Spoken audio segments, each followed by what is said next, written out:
அனைவருக்கும் வணக்கம். நான் பிரபாகரன், ஜோதிடர் ரத்னா ஜோதிட கலாநிதி. நான் சென்னையிலேருந்து பேசுகிறேன். இப்போ நான் சொல்ல போகிற பதிவு பார்த்தீங்கன்னா, இந்த கால சர்ப தோஷத்தை பற்றி தான் சொல்ல போகிறேன். இந்த தோஷம் மிகவும் கொடுமையானது. முழுக்க திருமணத்தை தடை பண்ணும், குழந்தை பாக்கியத்தை தடை பண்ணும், கல்வி அறிவை தடை பண்ணும், பொருளாதாரத்தை மந்தமாக்கும். ஒரு சிறந்த நிலையை நம்மளால் அடைய முடியாது. இந்த தோஷத்தை பொறுத்த மட்டும் முழுக்க பூர்வ புண்ணிய கர்மாவின் அடிப்படையில் தான் இந்த தோஷம் ஏற்படுது. இதுக்கு முன்னோர்களும் காரணம். எடுத்துக்காட்டு பார்த்திங்கன்னா, நம்ம பூர்வ புண்ணியத்தில் இந்த சர்ப்பங்களை எதாவது தீண்டிருப்போம், இல்லை சர்ப்பத்தை அடிச்சிட்ருப்போம், இல்லை சர்ப்ப புத்தை இடிச்சிட்ருப்போம். இதன் அடிப்படையில் தான் இந்த தோஷம் ஏற்படுது. ஆனால் தோஷத்தில் பிரம்ம அஸ்தி தோஷத்துக்கு அடுத்தபடியாக மிகவும் கொடுமையான தோஷம் இந்த கால சர்பதோஷம். கால சர்பதோஷம் என்றால் என்ன? ஒரு கேள்வி வரும்ல. கால சர்பதோஷம் என்றால் இந்த ராகு கேதுக்குள் அனைத்து கிரகங்களும் அடங்கக்குள்ள அந்த கால சர்ப தோஷம் ஏற்படும். அதாவது இப்போ லக்கணம் லான் போட்டிருப்பாங்க. லக்கணம் அதுக்கு கீழே ராகு. அதாவது லக்கணத்துலேருந்து வலதுபுறமாக தான் எல்லா கிரகங்களும் சுற்றும். இந்த ராகு கேதுகள் மட்டும் இடதுபுறமாக சுற்றுவாங்க. இப்போ லக்கணத்துக்கு கீழே, அதாவது 12வது கட்டம், 2வது கட்டம் இல்லை 12வது கட்டம், அந்த இடத்துல எடுத்துக்காட்டுக்கு சொல்கிறேன். அதே போல் தான் எல்லா கட்டத்துக்கும் அதை பயன்படுத்தணும். ரெண்டாவது கட்டம் இல்லாமல் இந்த 12வது கட்டத்தில் ராகு பகவான் அமர்ந்துட்டார்னா அவருக்கு 7வது இடத்துல தான் இந்த கேது பகவான் அமர்வார். ஏன்னா அது இயற்கையினுடைய விதி. ஏன்னா 2 பேருமே 7 கீழாக பார்த்துப்பாங்க. அந்த கிரகத்தின் அடிப்படையில் இவர் இந்த லக்கணத்துக்கு 12வது இடத்துல அமர்ந்தார்னா அவர் 6வது இடத்துல இருப்பார். இப்போ எடுத்துக்காட்டு பார்த்தீங்கன்னா, இப்போ லக்கணம் மிதுன லக்கணம் வச்சுங்க, மிதுனம் வராது, சிம்ம லக்கணம் வச்சுங்க. இப்போ சிம்ம லக்கணத்தில் தான் லைனாக இப்போ கிரகங்கள் இயங்கும். இப்போ ராகுபவன் கடக லக்கணத்தில் இருப்பார்.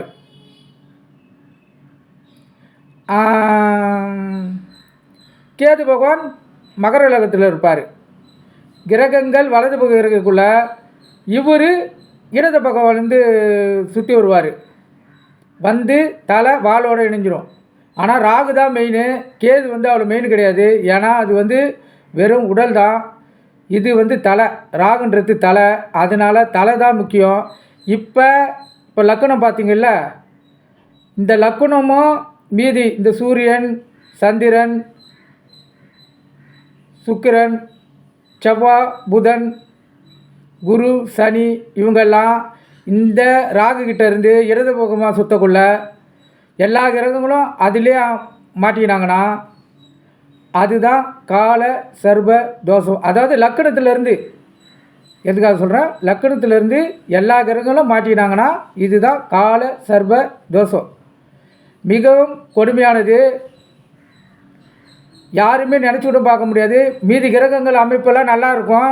ஆட்சி பெற்றிருக்கலாம், உச்சம் பெற்றிருக்கலாம், மூலத்திற்குணம் பெற்றிருக்கலாம், பரிவர்த்தனை பெற்றிருக்கலாம், வர்த்தக குணம் பெற்றிருக்கலாம். எல்லாம் பெற்றிருந்தாலும் இந்த கிரகங்கள் எல்லாமே இந்த சர்பத்துக்கிட்ட ராகு தலையிலேருந்து மாட்டிக்கிச்சுன்னா அதன் முழு பலனும் இழந்துடும். ஏற்கனவே ஒரு பதிவு போட்டிருப்பேன் இதை பற்றி. இது 2வது பதிவு, நல்லா கவனித்து கொள்ளுங்க. இது போல் கிரகங்கள் மாட்டிக்கிச்சுன்னா எல்லா உறவுகளும் பாதிப்படையும், எல்லா விஷயங்களும் தடைப்படும், கூட்டு மரணங்கள் ஏற்படும். கூட்டு மரணங்கள் ஏற்படுவதுக்கு என்ன காரணம்? அதுக்கு காரணம் இதுதான். இப்போ தாத்தா, பாட்டி, அப்பா, அம்மா, பிள்ளைகள், அது ஒரு குழந்தைய 2 குழந்தைய வச்சுங்க. அதில் ஒரு குழந்தைக்கு இந்த கால சர்ப தோஷம் இருக்குதுன்னா அவங்க எங்கன்னா குலதெய்வம் கோயிலுக்கு இல்லை ஒரு சுற்றுலா காரில் செல்கிறாங்கன்னா அது அந்த நாள் அந்த குழந்தைக்கு கெடுதலான நாளாக அமைந்தால், கெடுதலுக்கு நிறைய எடுத்துக்காட்டுக்குது.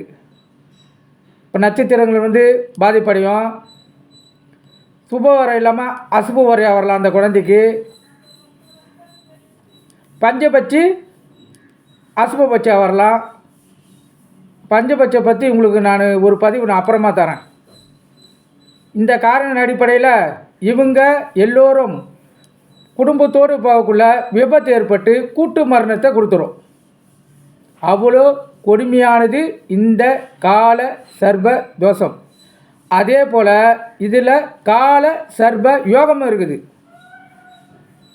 இப்போ ராகு கேது இப்போ சொன்ன இடத்துல கடக மகரத்துலேருந்து லக்கணத்துலேருந்து எந்த கிரகங்களும் அதில் அமையாமல் மீதி கிரகங்கள் இந்த வலதுபுறமே அமைந்துச்சுன்னா ராகு கேதுவால் அந்த கிரகங்கள் பாதிப்படையாது.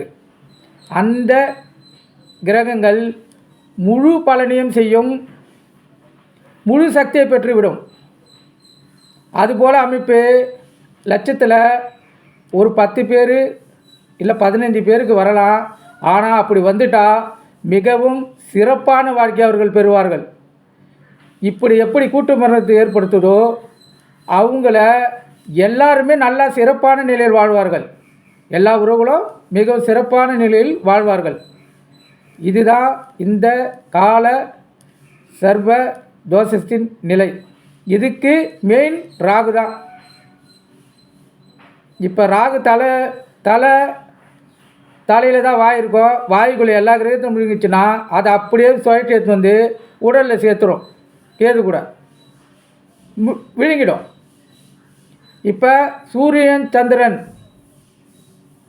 இணையக்குள்ள அதாவது கிரக தோஷம் ஏற்படுது.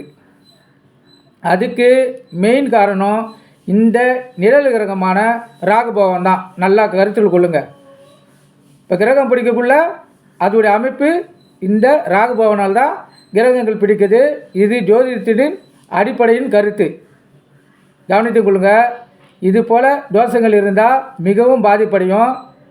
அதனால் இதுக்கு இந்த தோஷத்தை வந்து நிவர்த்தி பண்ணணும். அப்போ தான் இப்போ குழந்தையிலே நீங்கள் கண்டுபிடிச்சிருக்கீங்கன்னா அந்த தோஷத்தை நிவர்த்தி பண்ணிட்டீங்கன்னா அந்த குழந்தையுடைய வாழ்க்கை அது வளர வளர இந்த தோஷங்கள் கொஞ்சம் கொஞ்சமாக கழிஞ்சு அது சிறந்த நிலைக்கு மாற்றப்படும். திருமணம், கல்வி,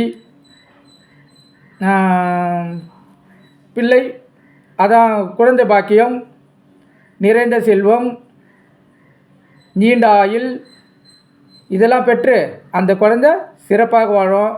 இந்த தோஷத்தை கழிக்கிறதுக்கு 2 கோயில் தான். ஒன்று காஞ்சிபுரத்தில் உள்ள மகா காளீஸ்வர கோயில். காஞ்சிபுரத்தில் உள்ள மகா காளீஸ்வர கோயில். இந்த கோயிலில் சகல சர்ப சாந்தி பூஜை நடத்துகிறாங்க. அந்த பூஜையில் வந்து இந்த ராவு காலத்தில் இல்லை யமகண்டத்தில் எதில் வேணாலும் போய் அந்த கோயிலில் நீங்கள் பூஜை பண்ணுங்கள். உங்களுடைய தோஷங்கள் படிப்படியாக குறைக்கப்படும்.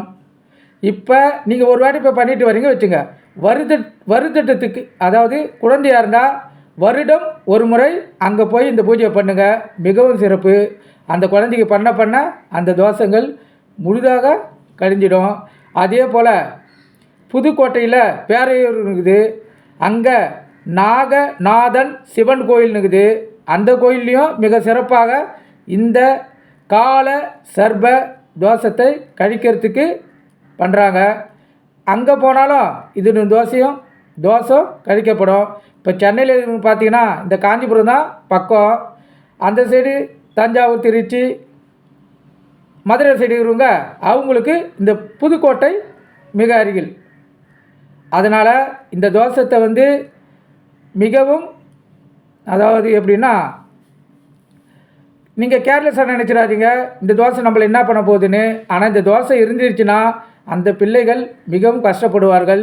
வாழ்க்கையில் முன்னேற முடியாது. நல்லா கவனத்தில் கொள்ளுங்கள். இந்த தோஷத்தை கழிக்கிறதுனால அந்த பிள்ளையுடைய வாழ்க்கை சிறப்பாக அமையக்கூடிய பாக்கியம் அமையும். நல்லா கருத்தில் கொள்ளுங்கள். இதெல்லாம் வந்து முன்னோர்களாலும் விஞ்ஞானிகளாலும் கண்டுபிடிக்கப்பட்டது.